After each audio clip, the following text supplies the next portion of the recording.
Holland. Hey! And today we're discussing Season 4, Episode 10, Lost Boys. In this episode, Trinity goes quad, Cody throws down for Dexter, and Christine gets the interview with Deb and gets some quality time at Miami Metro. What did you guys think of this episode overall? In freaking tense. Such a good episode. I really liked this episode.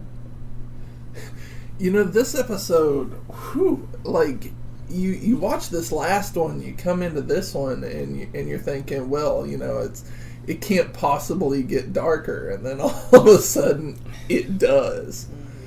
It was intense. Yeah, agreed. I think that I'm still wasn't quite sure where they were going with knowing that there was still a couple of episodes left in the season, and so to sort of like, you know, you're like, I don't think they're there yet, but what they did with this episode really kept me in tune with what was happening overall for the plot and the story and everything. So it was, very intense. And we really realized, I mean, we've already known, of course, obviously, that Arthur is bad, but really all bets are off. He's about as bad as they get.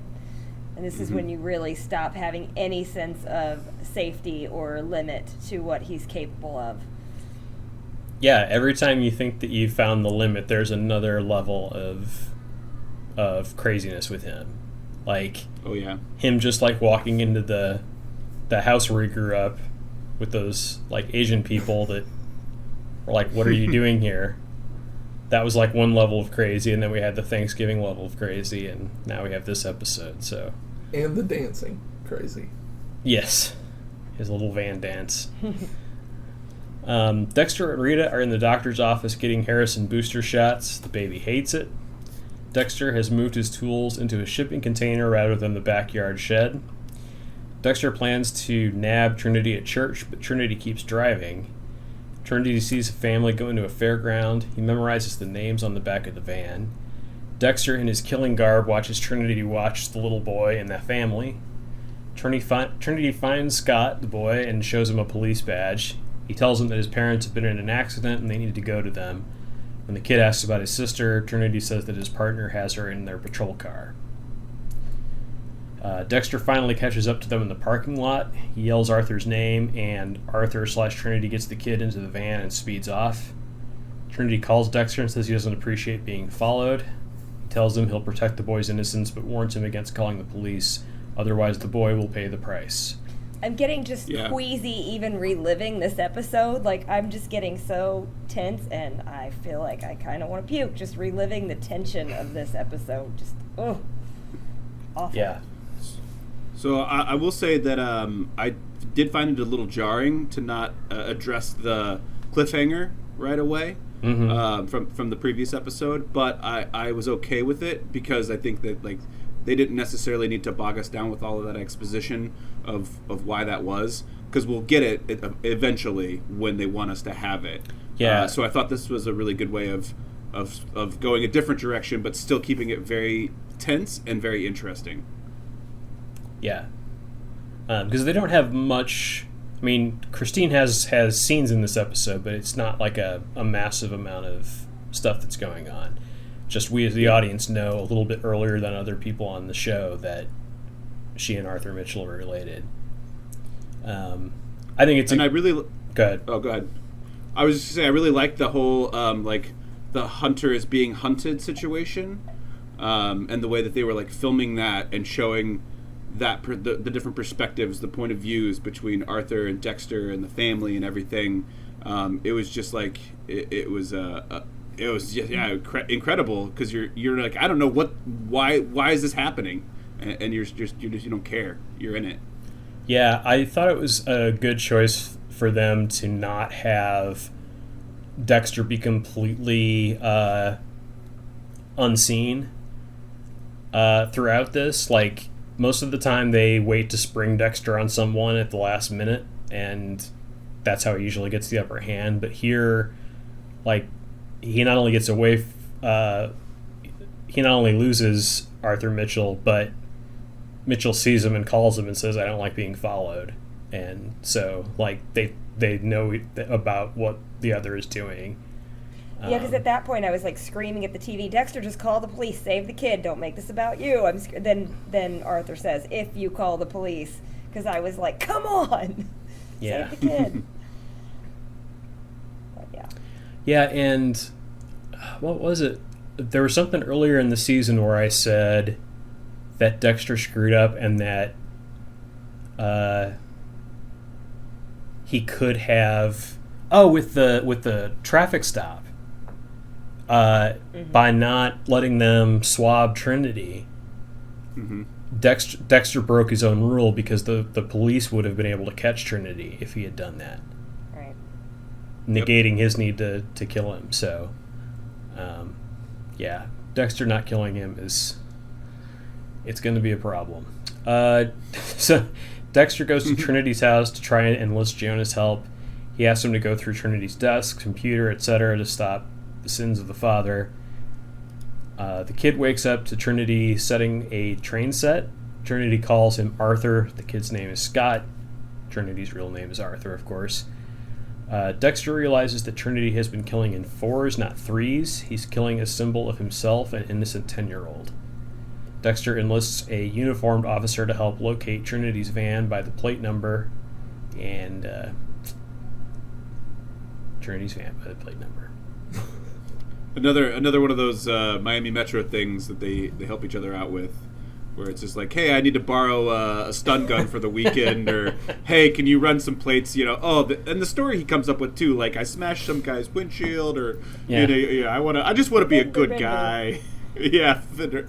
Oh, it's so stupid. I dropped like, all that M99 you guys gave me yesterday. Yeah.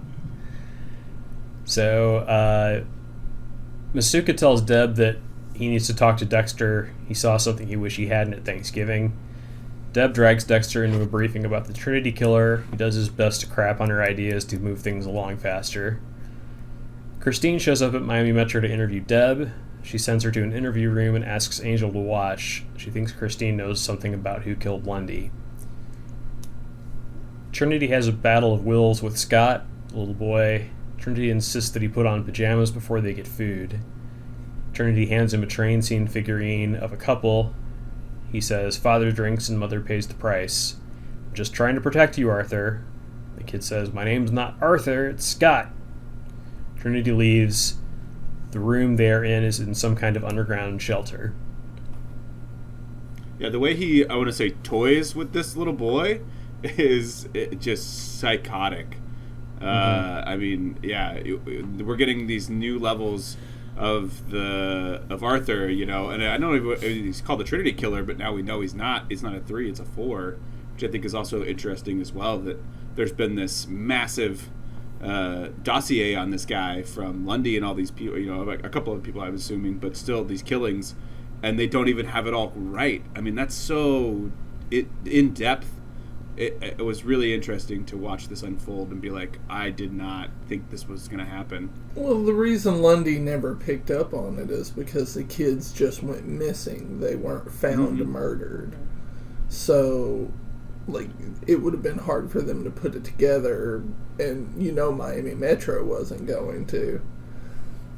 But this episode, the scenes with Trinity and the kid, they're so tense because you know from the previous episode that just the slightest thing can send Arthur off, and this kid is obviously being incredibly combative, so you're just waiting for Arthur to snap. Yeah. Well, something this season succeeds in that I think the other ones didn't come close to is we're watching a show about a serial killer who kills bad guys. No other season has succeeded as well as this one at making you feel really uncomfortable. It should be uncomfortable to watch a show about serial killer who kills killers. And this season actually nails that feeling. We really should be feeling this tension all along in a show with this story. But it's really just this season's the only one where you just feel disgusted and sick and your stomach churns and you're tense, and it just gives you a general icky feeling like it really should, which is why this is universally considered, I would say universally, the best season. This is what we should have all along. Yeah, it's definitely the best writing. It has the best, the best villain, the best season long story of all of them, and yeah, just all the layers of Trinity are amazing. The amount of stuff that they put into him, like it feels like they really just went all out on that character. Where in another season or something like that, this would be 3 different killers that Dexter's dealing with, or they'd spread it out and it would be 3 seasons of Dexter instead of 1 season with one very complicated character. Yeah, the Trinity killer, to be, when you said layers, was like it's like Shrek, right? He's like cake or He's an onion. He's an onion. Yeah, Trinity's an onion. He's like some kind of 27-layer dip. That's my joke. Dexter goes to Scott's parents' house to see what information they have. He takes some flyers and promises to help get their son back. Deb shows Christine some pictures of Lundy dead at the crime scene. Christine gets uncomfortable and says she has enough background info to write the story. Deb asks her how Christine likes her apartment. She pushes the point. The apartment is an hour away from where Lundy was shot. Deb says, "You sure got to the crime scene fast." Deb says dispatch didn't call until 5:05 and that Christine was there at 5:20, the first reporter to make it to the scene. Christine makes up some bullshit about being in the area to work out. Angel, watching, calls bullshit. Angel and Deb agree to keep what they know from Quinn for the time being. Yeah, that's really some solid detective work there. She's finally putting all the pieces together. But it's really interesting to watch the interview process happen, and I think it's good, to have Angel watching it too, just so she has other eyes on it. But man, to see Christine sort of start to break down, and just squirm, and you're like, she's not that she's had an upper hand all season, but she's just sort of been like a fly and just kind of around and buzzing around and things, and now we finally see her almost in getting into the trap and losing. What I think is funny about it in retrospect is that Quinn's been interested in her because she's having a relationship with Quinn. Deb just hates her from the beginning and wants nothing to do with her, and yet she's who she's looking for the whole time. Like, this woman that you keep pushing away and trying to have nothing to do with is actually who you're after. She's actually the person that killed Lundy. Yeah. So, Dexter looks at the next build site but doesn't find them. Jonah searches Mitchell's computer and comes up with a list of real estate for sale. Kyle tells him to fax them to him, not wanting to give away Dexter's email addresses. Cody gets into a fight with a kid who claims that Dexter left young sailors in the middle of the night because Dexter was scared. Rita helps break up the fight. Christine calls Mitchell and asks him to make an exception and see her earlier than their usual couple times a year. Mitchell declines and hangs up. Christine begins to cry and says, "I think I'm in trouble, Dad." Mitchell shows up to the shelter with burgers and tells Scott that he can have some if he puts his pajamas on. Scott relents and pulls them on over his clothes. Dexter's house checking is interrupted by a call from Rita. Harrison has a fever and she wants him to come home soon. He stops at one last house and finds a boy in a basement, but there's also a woman there with a smaller boy, and they step out and they're squatters. Dexter leaves them alone. Yeah, housing crisis hit people really hard. So, you gotta find a place to stay. This was during the housing crisis. Yeah, I had to think about that for a minute. It's like, yeah, it would have been. Right around that time. Dexter returns home. Rita says that Paul's parents want to take the kids to Disney, which Paul's parents have never been mentioned before on the show. Angel and Deb are at Deb's apartment talking through the shooting. Deb figures out that Christine was the same height as her shooter. Deb goes to Quinn to fill him in. She gets Christine's toothbrush and takes it to Masuka to run DNA.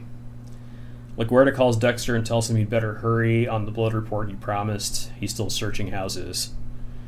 Quinn asks Christine a couple of questions about Christmas and her family. Christine gets pissy and leaves. She tries to talk to her dad again and leaves a voicemail. Yeah, I didn't know if Quinn was going to go along with this, honestly. I was like, he got a little upset about it, but, getting in with the toothbrush thing, it's like at least he's still back and forth on this. He's flippy-floppy with the Christine situation. So at least he got on board and he knows where his alliances lie. And I think that was a good move for him, because otherwise he might have gotten shot. Who knows what else she's capable of. Well, I think he doesn't want to, like, they made a big deal in the last episode about how he didn't really want to commit to her. Mm-hmm. So, like, you're right, he's totally on the fence about her. It's like, well, I could sleep with her, or I could turn her into Deb, I guess. But I think between Deb and Angel both wanting to see where they can go with it, and Quinn having, access to her toothbrush and it not being something where they have to get a warrant to search his apartment or anything like that. He can just give it in of his own free will. Makes it easier, and then they can either rule her in or out. So either way, he's better off. He's better off knowing that she is or isn't. That's true. Is or isn't. Yeah. Mm-hmm. So Scott kicks Trinity's train over. The last 45, Venus drops and Trinity sings along and then starts crying. Scott asks why he's so sad. He said that his sister Vera's favorite song was Venus, and she died. Scott says that Trinity can call him Arthur and they can play with trains before Trinity takes him home. Trinity gives Scott some ice cream with some kind of drug in it. Dexter shows up at Miami Metro and gives LaGuardia the blood report. Patrol found Trinity's van parked at a diner. Harry CI from earlier in this season shows up to help Deb figure out who Deb is really looking for. But before they can talk, Masuka calls her over with the DNA results. Deb says she'll call the CI later. The DNA results show that Christine is related to Trinity. I wonder if a little therapy would have just helped out Arthur. If he would have just seen a therapist, maybe he would have been okay, not turned into such a monster. Because it seems like there's a lot of issues going on here that he's got held up inside that he's been taking out for the last 30 years or so, right? Yeah. You guys buy into that therapy? I think he maybe, though, it had the monster ingrained. It was just kind of woken up by all this. I think you have to have a propensity for something like this, more than just something crazy happening. Well, and they explain what happened between him and his dad. And basically him not having any control over what happened to his sister and his mother, and then him being responsible for his father's death. I think that pretty much set him on the course to insanity. But honestly, he dealt with it pretty well, considering that, all but a couple of days of the year, he's a totally normal guy on the outside. Only his family knows that he's batshit insane. Yeah. I just started watching the Ted Bundy tapes. Yeah. And I've got halfway through the first episode, but it's still very interesting because there's a lot. I'm sure I'll learn more, but there's a lot about how Ted was just the normalest kid ever. You'd never expected it from him. He always seemed like he had it all put together, and how is it possible that such a monster can live within someone? And what things lead up to that? Ted Bundy's parents weren't mean to him or weren't abusive or any of that stuff. So where and I think you're absolutely right, Dale. We know it's from the family stuff here, but it's crazy to think about what could be possibly inside of these killers that make them do these things. Yeah. Well, Ted Bundy was a psychopath. Yeah. Psychopaths are born.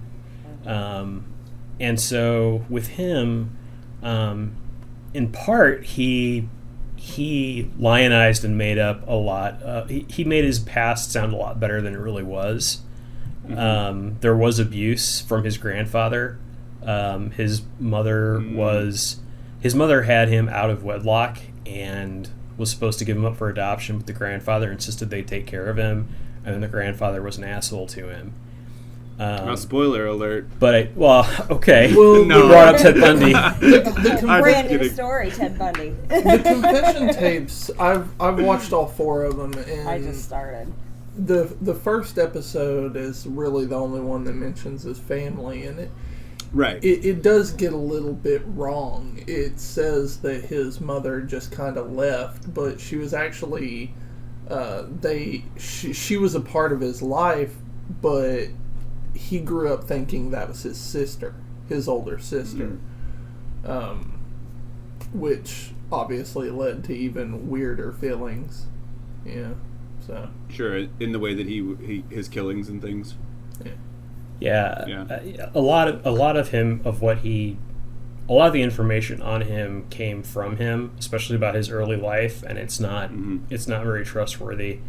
But being a psychopath and not having empathy, like one of the things that one of the reasons why, like later in life when he joins the Mormon Church and all that kind of stuff, and he has all these friends that think he's just the greatest guy and all that, he talks about how his strategy was that he was totally introverted and didn't know how to deal with people, much the same way that Dexter doesn't know how to deal with people.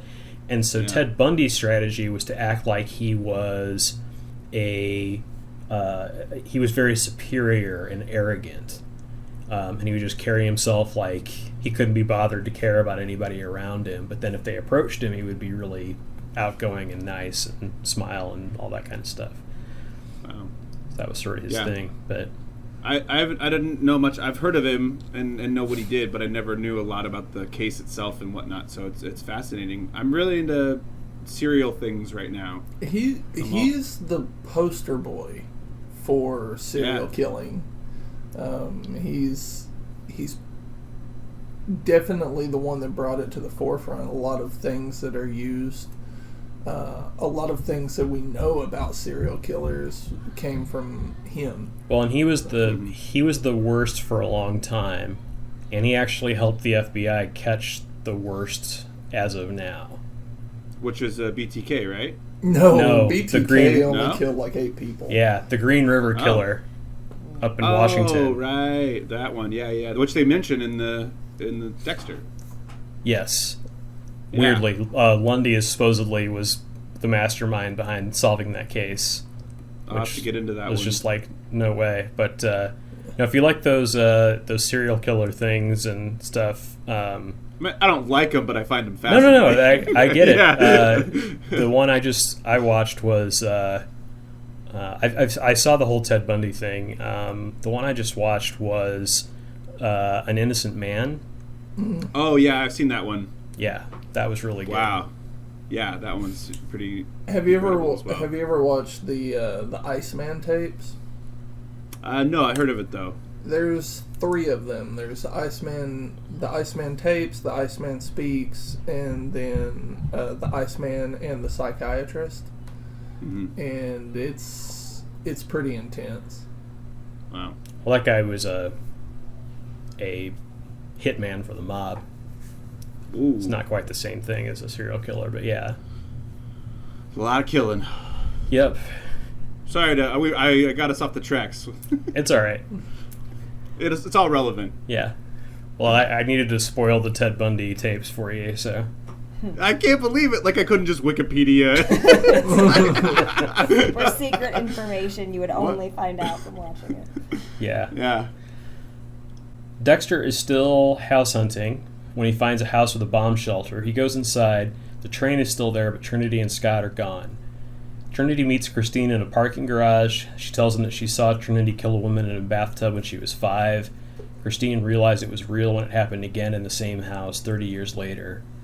Christine figured out that Mitchell had killed a woman in a bathtub in each city he sent her a postcard from.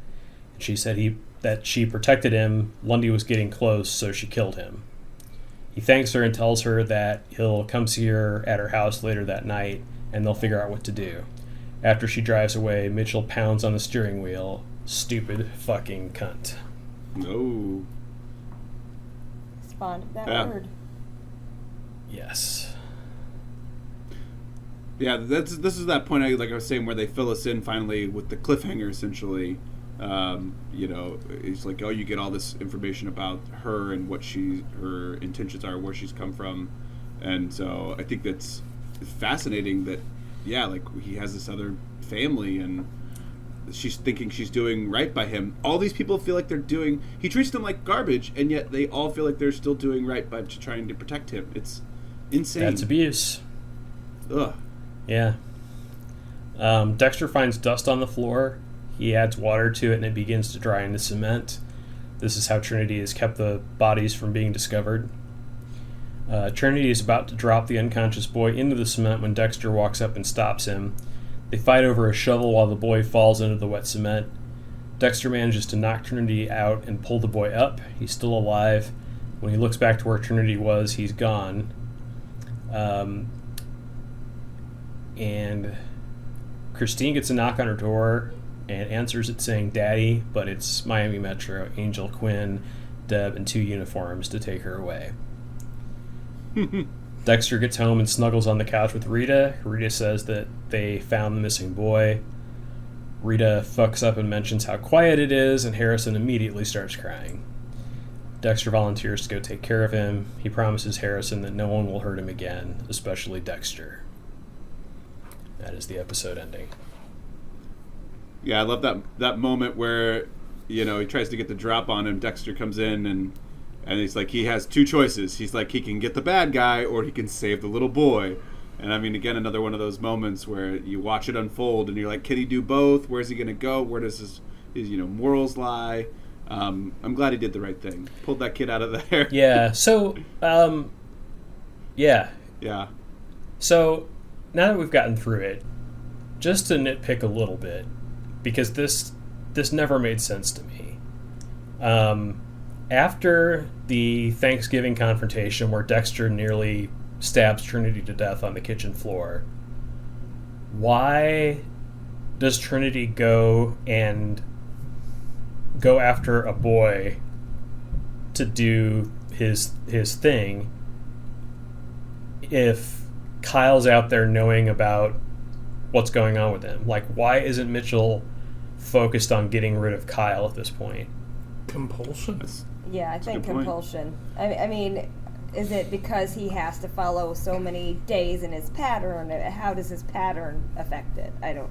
Well, I mean, he even says it to Dexter when Dexter shows up at the site. He's like, "This is part of my process. Like, don't interfere." He has to do this. Yeah, I do get what Dale's saying, but like, why so soon after, or like, what? I don't get why he leaves Kyle as unfinished business after Thanksgiving. Like, even that same day, Mitchell should be like tearing after him in the car. Like, Mitchell shouldn't like let him leave the house. That kind of thing. Because he's abusive, so he could very well kill him too, and it wouldn't mean anything different. Because I guess the cycle is he's killing people specifically for the cycle or the reasons, but Dexter's sort of an outlier. Has he killed or hurt anyone outside of? I think that's it, Deb. I think that's it. Yeah. Is that he doesn't just kill people because they're in the way. He has his own kind of code. He kills 4 people in a certain way, and that's it. That's what he does. And his pattern is driven by this guilt that he has and this feeling of responsibility. So, wasn't there a scene at some point when he freaked out about hurting somebody, or did I dream that? It was a deer. Yeah, okay, yeah. He didn't want to kill the deer. Yeah, so to him, it's a compulsion. It's what he has to do. It's his penance for what he did and how he caused the deaths of his family. So it would be so outside of his zone to do something like that. Yeah, that makes sense to me. Yeah. And that also ties into something else with Ted Bundy that I won't spoil, so look for that. This was directed by Keith Gordon. He did 10 episodes across all 8 seasons of Dexter. It was written by Tim Schlattman and Charles H. Egley. Tim Schlattman wrote 2 episodes for all 8 seasons except his one for season 5. This was, I believe, his second in season 4. Charles H. Egley worked on a bunch of Stephen Bochco stuff. He does production for Walking Dead these days, and he wrote and produced for seasons 3 and 4. This was his final episode written for Dexter. So what was your favorite line of the episode? I put a line where Trinity's talking to the kid. It's so dripping with subtext when he says, promise me you'll always stay that way, when he's talking about the kid keeping his innocence. Mm-hmm. You just shudder when you hear it. Ugh. I went with when Dexter's trying to get Jonah to help him. He said, "There's a great big shit ugly world out there, Jonah. The bad stuff doesn't end at your doorstep." Yeah, that's a good one. Mine was Dexter saying burying a child in cement is not very Christian. I mean, he's got that coffin. Why not use it? Am I right? Donated that to a homeless guy. We talked about this. Build another one. I mean, I'm sure we could watch him lathe for another 55 minutes. Well, and if he would just cement the other 3 victims, then Lundy would have never caught on to him, and he'd probably just go on unfound forever. Like, all those people would just be missing. Well, now we know for when we all become serial killers. Some useful information for all of us. Someday. So, how about the worst line of the episode? I went with a line from Harry when they're looking for Scott, and he says, "You always had a soft spot for kids." I'm like, because he's trying to keep a kid from dying, I wouldn't call that a soft spot. Like, he just doesn't want a kid to die. That was just kind of stupid to me. It's not a soft spot, really. Yeah, Harry's like always embarrassing in these last couple of episodes. Like, every time he shows up and he's just like there to like rag on Dexter for something or other, it's like, whatever, Harry, shut up. There's like more important things going on. Yeah, like in the last episode, he was such a dick, like saying Dexter's going to turn out like Arthur. You know, you're going to do the same thing to your family. Now he's just like, oh, you got a soft spot. You don't like kids to be murdered brutally. I mean, just Yeah, stupid. pussy. Yeah, stupid. How about the Chicky Hines memorial performance of the episode? I gave it to Courtney Ford, who plays Christine. I thought she did a fantastic job in this episode. Yeah, I did too, actually, just to pull away from Lithgow as much as it should go to him for everything he does. Just, she hasn't gotten to do a lot, and then she got a lot more layers on this one. Yeah, I Trinity that. I think Yeah, but Christine. it's quad now, so... I see what Ah, you did there. man. Would have worked. And on that note, thanks for helping with the podcast, guys. Thanks everybody out there for listening. We'll see you on the next episode of Deeply Discussing Dexter.